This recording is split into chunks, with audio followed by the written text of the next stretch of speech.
आइए आज हम डिस्कस करेंगे इलेक्ट्रिकल कैपेसिटेंस के बारे में। इलेक्ट्रिकल कैपेसिटेंस क्या होता है? Electrical capacitance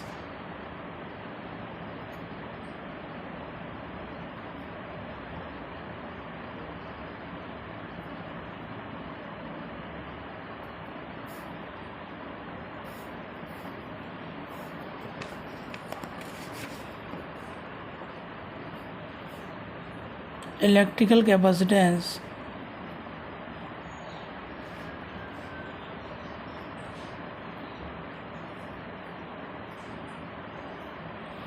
of a conductor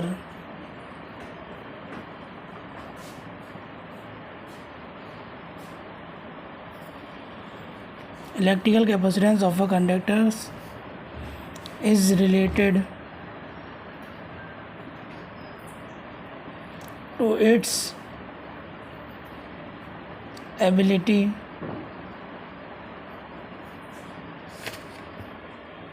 to store electric charge.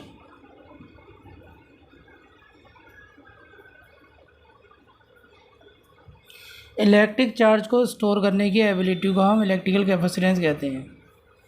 ठीक है। इस क्या फराडे साहब ने बताया था कि Q is directly proportional to V होता है। जैसे जैसे हम चार्ज को इंक्रीज़ करेंगे वैसे वैसे पोटेंशियल इंक्रीज़ होता जाता है। अब हमें जिसका साइन हटाते हैं डायरेक्टली प्रोपोर्शनल का, तो हमारा C आ जाता है CV। C is equal to Q/V होता है। C बच्चों, हमारा C जो है वो कहलाता है electrical capacitance of a conductor,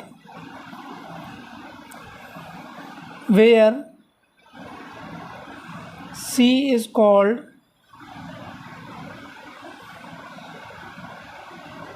capacitance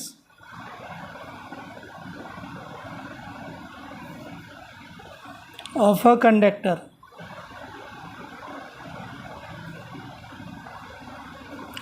और इसको हम प्रोपोर्शनलिटी कांस्टेंट भी कहते हैं।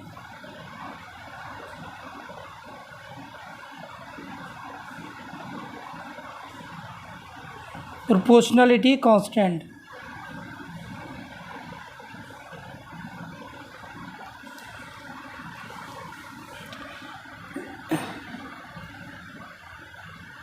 इसकी SI यूनिट होती है, SI यूनिट इज फेरड। क्योंकि ये इसका जो इन्वेंशन की थी वो फराडे साहब ने की थी, इसलिए इसका नाम फेरड पड़ गया है। बट फेरड जो है वो एक हुज यूनिट होती है इसका, इसलिए फेरड में नहीं लेते हम, माइक्रो फेरड में या मिली फेरड में या पिको फेरड में इसका यूज़ करते हैं। ज़्यादातर हम माइक्रो फेरड में इसका यूज़ करते हैं। It is denoted by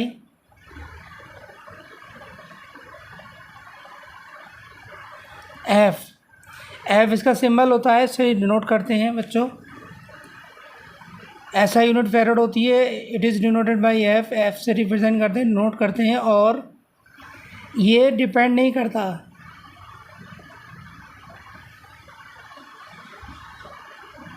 it does not depend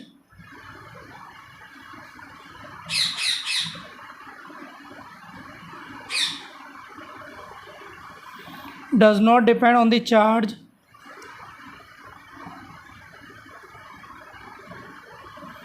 and voltage। ना ये वोल्टेज पे ना ये चार्ज पे डिपेंड करता है। वोल्टेज क्या है या पोटेंशियल डिफरेंस क्या है, ना तो ये पोटेंशियल डिफरेंस पे डिपेंड करता है, नहीं ये चार्ज पे डिपेंड करता है बेटा। ठीक है। अब हम आगे बात करेंगे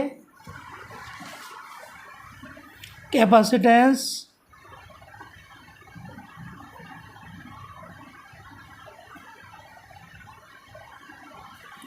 ऑफ एन आइसोलेटेड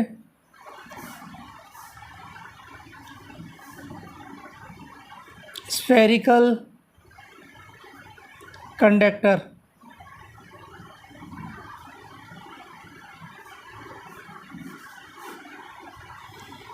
ये हमने एक स्फेरिकल कंडक्टर बनाया।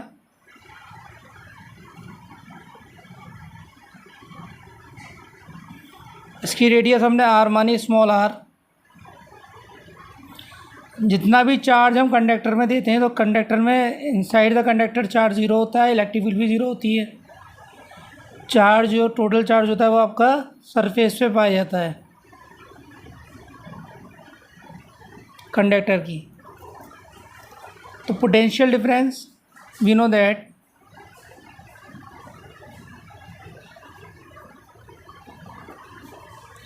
पोटेंशियल डिफरेंस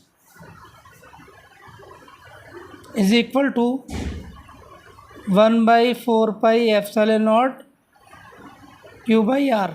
आर रेडियस है इसकी।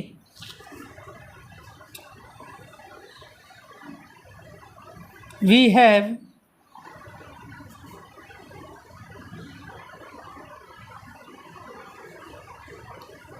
C is equal to Q by we.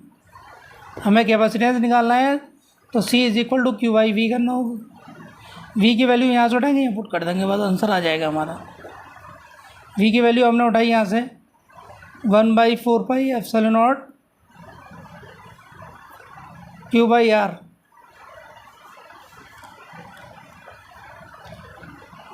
C is equal to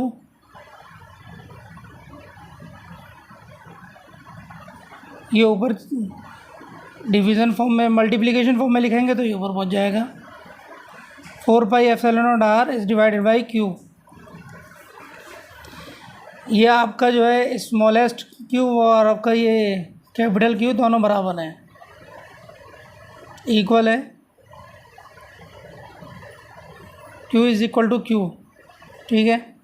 तो यहाँ हम स्मॉलेस्ट क्यू रख देंगे 4 pi epsilon naught R Q. This will be cancel out. C is equal to 4 pi epsilon naught R. ये हमारा formula निकल कर आ गया capacitance of an isolated spherical conductor का। ये फॉर्मूला आ गया। तो बच्चों हम यहाँ कह सकते हैं कि C जो डिपेंड करता है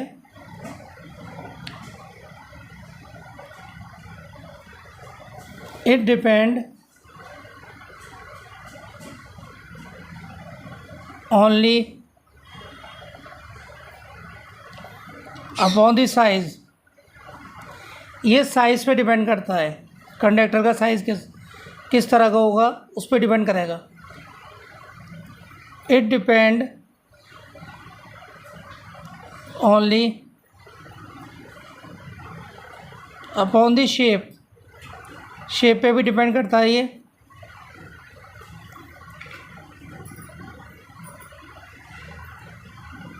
इट डिपेंड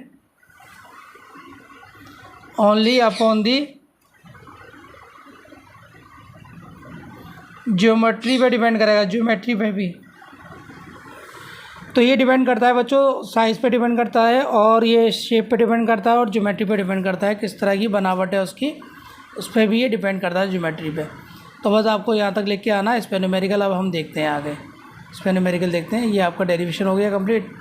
बस यहाँ तक निकालना है। C is equal to 4 pi epsilon naught R और यहाँ C is directly proportional to R होगा। यहाँ पे जैसे जैसे हम रेडियस बढ़ाएंगे किसी कंडक्टर की तो वैसे वैसे आपका कैपेसिटेंस उसके अंदर एनर्जी को या चार्ज को स्टोर कर सकता है, एनर्जी की फॉर्म में। चार्ज को स्टोर कर सकता है एनर्जी की फॉर्म में। बस आज के लिए इतना बहुत है। Thank you watching.